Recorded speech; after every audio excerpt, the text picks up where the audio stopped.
first years, and today we'll be describing motion. So recall that force can change an object's motion. It can also deform its shape, and it can also change its properties. But in this chapter, in this module, we'll be focusing on what force can do to an object's motion. So we'll be describing motion, we'll be comparing scalars and vectors, and we'll also be dealing a little bit about or on math. So, for example, if we have a ball, so if a ball is thrown by the pitcher to the batter, what are the possible questions that you can think of, or what could be your question when you look at the ball flying towards the batter? So, some of your questions, of our questions, might include some of these. At what distance, or how far was it thrown? Then we also ask, how fast was it thrown? And we might also ask, in what direction? Is it north? Is it south or northwest? So these are just some of the questions that will help us to describe what is the motion of the object. And the answers of these are these five. So in physics, we'll be using these five parameters to describe the motion of an object. So we have distance, speed, and in the right we have displacement, velocity, and acceleration. But why are they divided? Well, they're divided because they're actually defined differently. And in the left side, we have scalars, and in the right side, we have vectors. So scalars are just, those parameters that have magnitude, while vectors are parameters with magnitude plus direction. So let's start with distance and displacement. So as you can see, distance is a scalar quantity, while displacement is a vector quantity. So distance is the measure of how far, or it is the length an object traveled, while displacement is also the measure of how far, but it's distance with direction. So, for example, Jason runs 4 kilometers due north. The distance traveled is 4 kilometers, while the displacement is 4 kilometers due north. So let's have a better example. A car is traveling 4 kilometers due east, then traveled back 2 kilometers due west, and finally traveled 6 kilometers due east. What is the total distance traveled? Then how about its displacement? Okay, so distance is just the sum of all these distances. So we have 4 kilometers, 2 kilometers, and 6 kilometers. So that's 4 plus 2 plus 6 equals 12 kilometers. Therefore, the total distance traveled by the car is 12 kilometers. Now, how about its displacement? So I have told you that displacement is just distance with direction. So this is how it should be with this. Um, recall you recall how we added forces in the previous module, like we add or subtract depending on their direction, right? So in this case, we're only dealing with vectors that are in one dimension. That means left or right, or up or down. Okay. So in this case, as a sign convention, we'll have plus or positive with the direction to the right. The same with the forces. That means we'll have east positive, and we'll have the left direction, the west, as negative. So in this case, 4 kilometers due east, that's plus 4 kilometers. 2 kilometers due west, that's minus 2 kilometers. Then 6 kilometers due east, that is plus 6 kilometers. So 4 minus 2 plus 6 is just 8 kilometers. So the displacement of the car is 8 kilometers due east. So notice that they are different, but at first they're the same. So yeah, this is distance versus displacement. So next is what we have as how fast or speed and velocity. So speed is a scalar quantity, while velocity is a vector quantity. Speed is the measure of how fast an object travels, and its formula. Okay, now we're dealing with math here. This is the formula of speed. This is distance over time. Well, velocity is speed, but with direction. And its formula, so velocity equals displacement over time. The difference is displacement and distance between their formulas. So, for example, a motorcycle travels 60 kilometers per hour due north. So the speed is 60 kilometers per hour. where the velocity is 60 kilometers per hour due north. So the same, but with direction. Now let's have a better example. So let's say we have a monkey climbing a tree. So the monkey climbed 5 meters upwards in 3 seconds, then slides down 4 meters in 1 second. And finally, he climbed upwards 7 meters in 4 seconds. What is the monkey's speed? Then how about its velocity?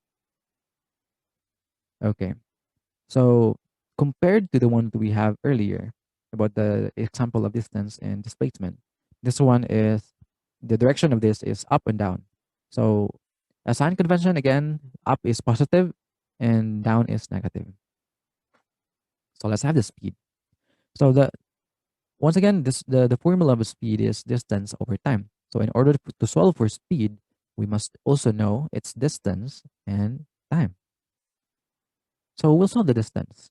And the distance is just the sum of all these distances. We have 5 meters, we have 4 meters, and we have 7 meters. So 5 plus 4 plus 7 equals 16 meters. Then our time is also the sum of all the times. We have 3 seconds, we have 1 second, and then 4 seconds. So that's 3 plus 1 plus 4, which is 8 seconds. So speed equals distance over time, or distance is 16 meters. Our time is 8 seconds. So that's 16 divided by 8 is 2 meters per second. Therefore, the speed of the monkey is 2 meters per second. How about its velocity? Now, recall again that the velocity is displacement over time. So we have to consider all of the directions here. Up is positive and down is negative. So he climbed upwards 5 meters, that's plus 5 meters. Downwards 4 meters, that's minus 4 meters. And then upwards 7 meters, that's plus 7 meters. So we just add or we just subtract. 5 minus 4 plus 7 equals that's 8 meters. And the time is still the same with the time we have in speed. So that's 3 plus 1 plus 4, that's 8 seconds. Okay. So we have the displacement 8 meters and we have the time 8 seconds. So 8 meters divided by 8 seconds is just 1. So therefore, the velocity of the monkey is 1 meter per seconds upwards. Why is this upwards? Because the sign is positive. This is not negative. This is not minus. And you can also argue that the displacement is 8 meters, or the plus sign is 8 meters. So it's upwards. And lastly, we have this acceleration, which is a vector quantity. And although sometimes it can be treated as a scalar, but it's more appropriate to consider this as a vector all the time. So it is the measure of how fast the object changes its velocity. I know what you're thinking of right now, acceleration or deceleration, and that is the correct definition of the acceleration. So it's how fast it changes its velocity. So the formula of acceleration is just final velocity minus initial velocity over time. So for example, a speeding cat has a velocity of 3 meters per second. 3 seconds later, its velocity is 9 meters per second. The cat is traveling in one direction due south. So what is its acceleration? So with this given, you know that the cat is speeding up because it's from 3 to 9 meters. Now, how about its acceleration? In terms of number, how do we interpret this? So the formula is just final velocity minus initial over time. The final velocity is 9 meters here, while the initial is 3 meters. And our time is 3 seconds. So 9 minus 3 is 6 meters over 3 seconds. So 6 divided by 3 is just 2. And that is 2 meters per second squared. Note that this is written as like this, 2 meters per second squared. And that is how you write the acceleration. That's a unit of acceleration, meters per second squared, standard unit. Yep. And lastly, we have these tips and tricks. All of the examples that I've given you about speed and velocity, they're all looking. Looking for the value of speed and velocity respectively. But sometimes, or there are times that you are to find that the magnitude of the distance given speed and time, and the magnitude of time given distance and speed, and so on. Same with this. So let me show you. Although you can just calculate this, you can calculate this using algebra or math, but for those who are, or for those who don't like math, you can have this instead. So how do we use this? So if you're looking for a variable, let's say speed, you cover it with your, let's say, with your thumb or with something. Then what's remaining depends on their position. Let's say if they're above each other, if the one is above each other, you divide them. But if they're side by side, for example, this, you multiply them. So let's start. Let us look for speed then. Speed, then you write equals. So what is this? Speed equals blank. Of course, you know this, but just for demonstration. So they are on top of each other. So that means that's distance over time. So just write them in fraction. That's distance over time. Distance over time. Distance divided by time. So next, how about if we look for distance? So let's write distance equals what? So how do we calculate distance here? Okay, let's cover distance. What's remaining is speed and time, and they're beside each other. So what does it mean? So you just multiply speed and time. So multiply speed, multiply by time. Okay. Okay. So you multiply if they're side by side. Now how about time? Let's have time. Time equals blank.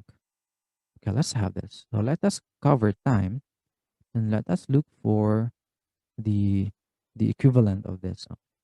As you can see, they're on top of each other. So D is on top. So you just write distance and divided by speed. And that's it. So that's just how easy it is, how helpful this kind of method is, the triangle method. So although I'm not suggesting that all of you should use this, but for those who don't like using math or algebra, then you can instead, be familiar with this method, the triangle method. And it also works with other formulas like velocity over distance over time, the same. Okay. So yeah, this is everything for now, and I hope you learned something, and I hope this will also help you in answering the activities. So for now, goodbye. Goodbye for now, and I hope you have a great day.